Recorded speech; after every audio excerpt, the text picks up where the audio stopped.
आज हम बात करेंगे भाव के कारक तत्व की।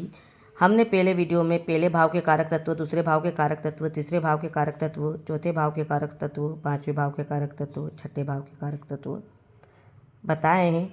आज की वीडियो में हम सातवें भाव के कारक तत्व, आठवें भाव के कारक तत्व और नौवें भाव के कारक तत्वों को पढ़ेंगे, समझेंगे और सातवां भाव क्या मिलता है सातवें भाव से, आठवें भाव से और नौवें भाव से समझना जरूरी है। अगर आप इन भाव को समझेंगे तो कुंडली देखना आसान हो जाएगी। नमस्कार, हम सातवें भाव के कारक तत्वों को पढ़ेंगे।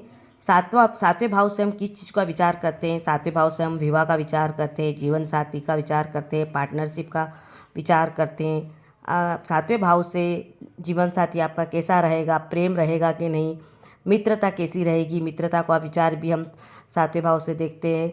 मित्र प्रत्यक्ष रूप से शत्रु है या नहीं, इस चीज़ का विचार सातवें भाव से किया जाता है। रूटीन का व्यापार, जो आप रूटीन में व्यापार करते हैं, जैसे किराना व्यापार हुआ, रूटीन में व्यापार कैसा रहेगा आपका, व्यापार भी देखा जाता है सातवें भाव से। पार्टनरशिप भी देखी जाती है सातवें भाव से। इन चीज़ों का विचार सातवें भाव से किया जाता है। आठवें भाव, आठवें भाव से आयु, खतरा, दुर्घटना, ये चीज़ें आठवें भाव से देखी जाती है। आठवें भाव मृत्यु भाव कहा जाता है। आयु, मृत्यु के बारे में आठवें भाव से हम जानते हैं कि आपकी उम्र कितनी होगी, कितना समय है। दुर्घटना के बारे में भी आठवें भाव से विचार किया जाता है। आपको विरासत में संपत्ति कितनी मिलेगी, मतलब कि आपके पास कितनी संपत्ति होगा, कितना धन होगा, मतलब पेंशन कितनी आएगी, अगर आप नौकरी वगैरह कर रहे हैं उसमें कितनी पेंशन मिलेगी, पेंशन आएगी कि नहीं, इन चीज़ का विचार हम आठवें भाव से किया करते हैं। आठवें भाव से मूल्यवान संपत्ति का भी विचार किया जाता है कि आपको मूल्यवान संपत्ति मिलेगी कि नहीं। ससुराल का भी विचार किया जाता है कि ससुराल से आपको धन मिलेगा कि नहीं, ससुराल पक्ष आपका कैसा रहेगा, ये भी आठवां भाव से देखा जाता है। मानसिक परेशानी भी आठवें भाव से देखी जाती है। और जो रूटीन में आपको दिमागी दिक्कत है, कोई भी परेशानी है, वो चीज़ें भी आठवें भाव से देखा जाता है। चोरी, पीड़ा, ये सब चीज़ें आठवें भाव से देखी जाती हैं। गड़ा हुआ धन भी आठवें भाव से देखा जाता है। ये चीज़ें आठवें भाव से देखी जाती हैं। बाकी चीज़ों का विचार भी आठवें भाव से किया जाता है। और भी है आठवें भाव की कारक तत्व।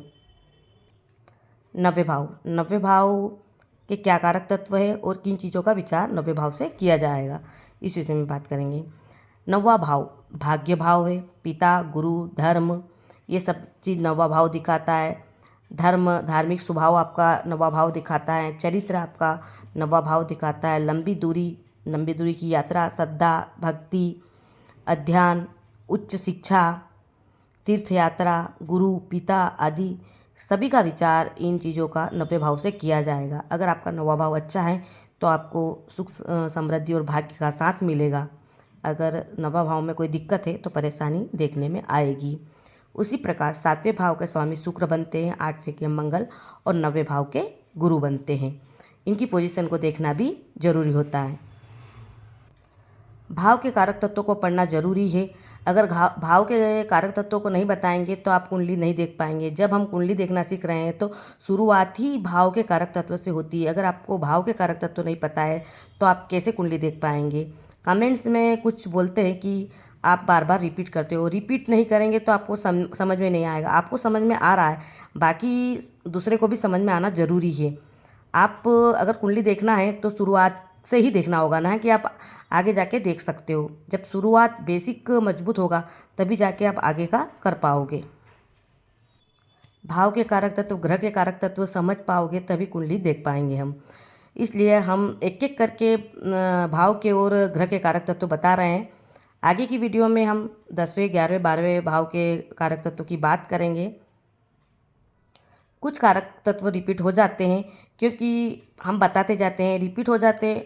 उसके लिए जो रिपीट है उसे मत लिखिए आप। वीडियो अच्छी लगे तो लाइक, शेयर और सब्सक्राइब जरूर करें। धन्यवाद।